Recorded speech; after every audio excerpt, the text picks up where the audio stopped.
So this GFCI has been sitting outside of my house, hooked up to an outlet for about a year now, and it just died all of a sudden. We're getting power to it and everything.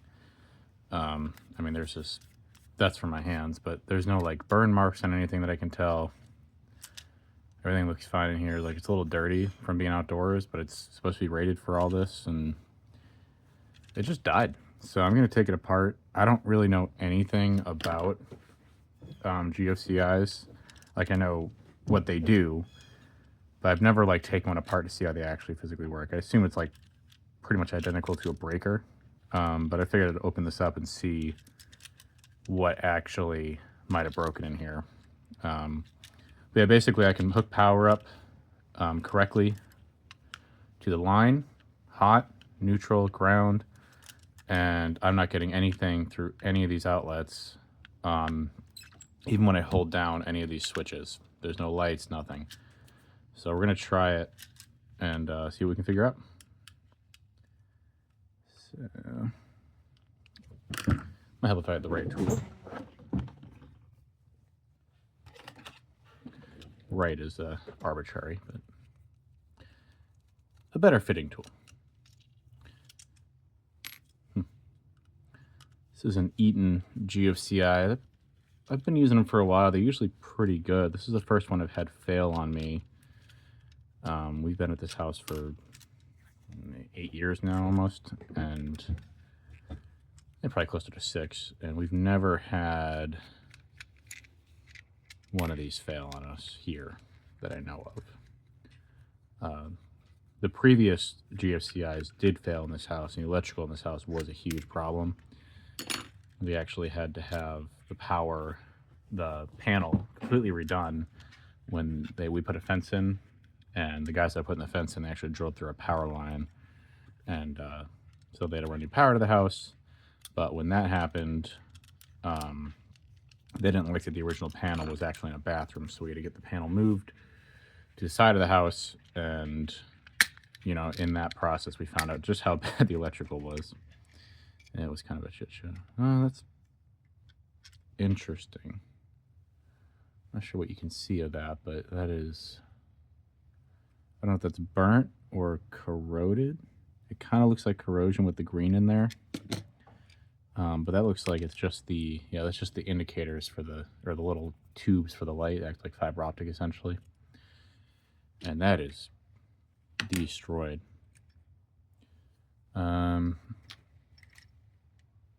Yeah, a lot of corrosion in here.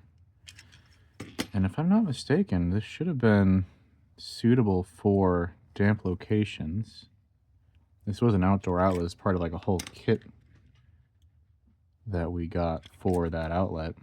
But the more I'm looking at this, the more it looks like this isn't actually the right outlet for this. So it seems like corrosion might just be the biggest issue here. Yeah, there's all sorts of crap in there.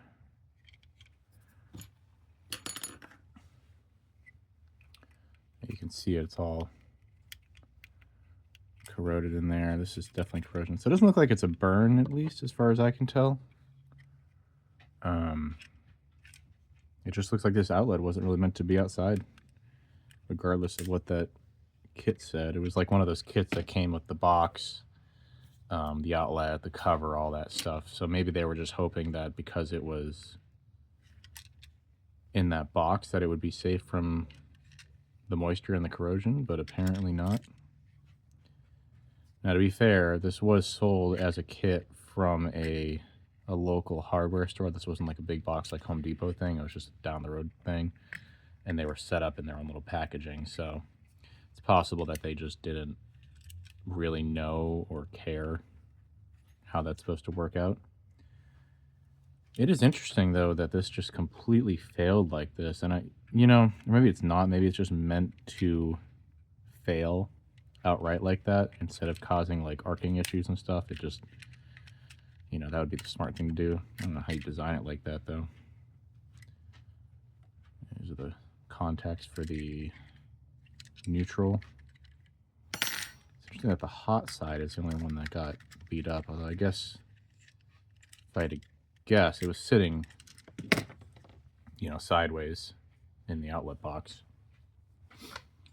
So if that was on the bottom, that would make sense. That's why all that is like that. Interesting.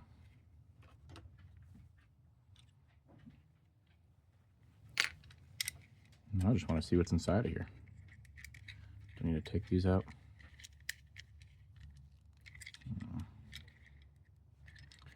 Doesn't seem to want to come out. There's a lot of tabs in here. Yeah, just force basically to get it out.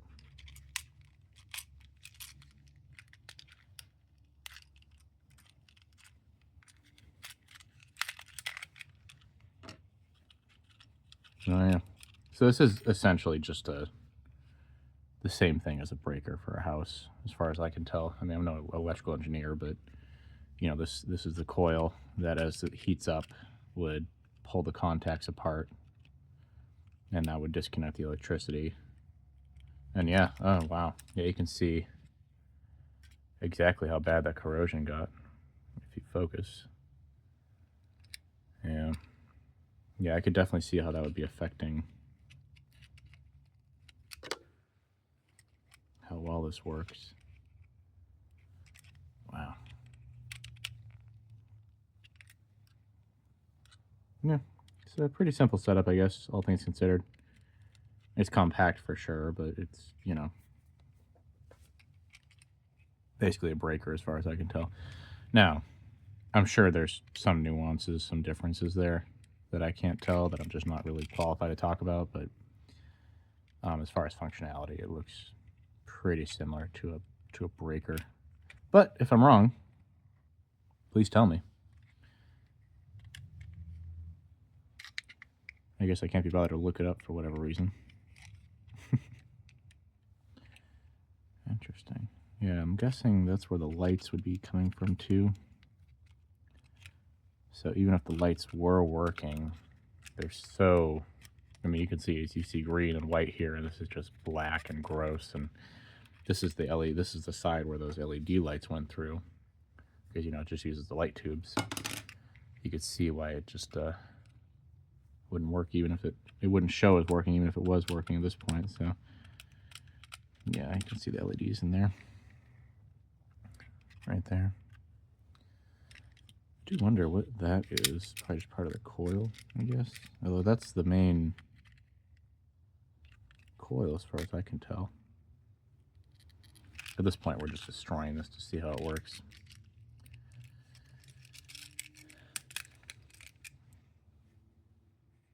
Yeah, just an electromagnetic coil. And, I mean, it looks fair enough. I can still feel the resistance on it.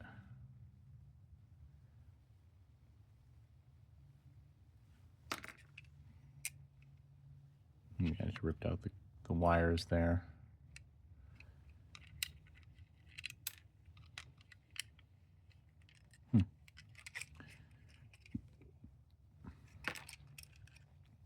I don't know why I figured this would be more substantial. I mean, they are like good, but I figured this would be more complicated, I guess, with these connections here, because this is the ones where you just put the wires in the back and then it just clamps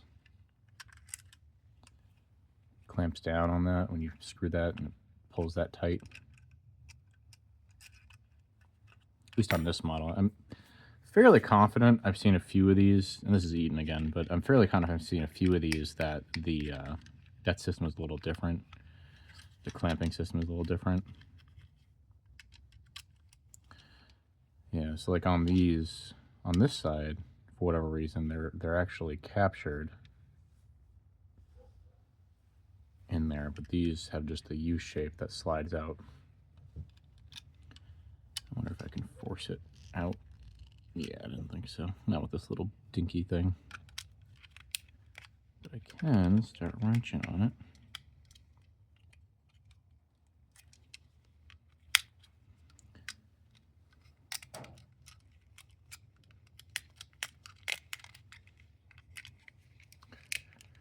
We are learning together. Oh wow, yeah, you can see just how bad that some of the corrosion. That's just the plastic side of things too. I mean, if I didn't know any better, I'd say that was burnt, but yeah, I'm seeing rust here and everything else just sitting in the water. Bunch of diodes, probably just to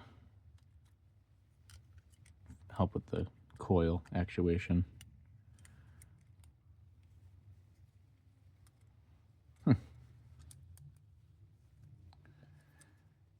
Yeah, this is 100% trash at this point.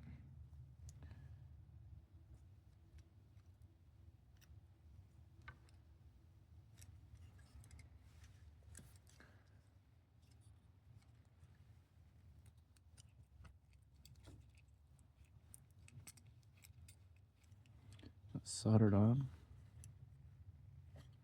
Guessing that's what those giant pegs are for there, these two.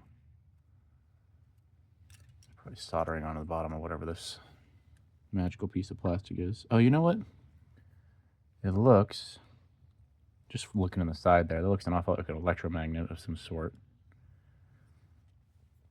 that I assume is energizing or being energized by the circuit.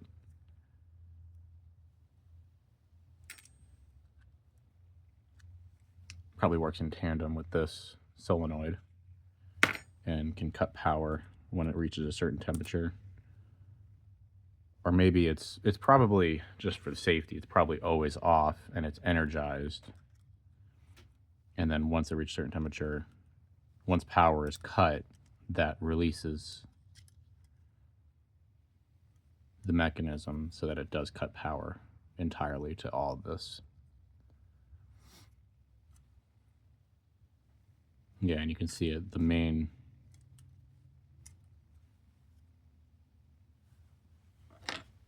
the load side would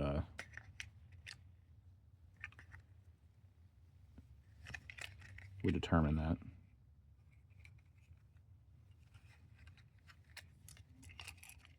Interesting. Yeah. I'm sorry, this would be your line side.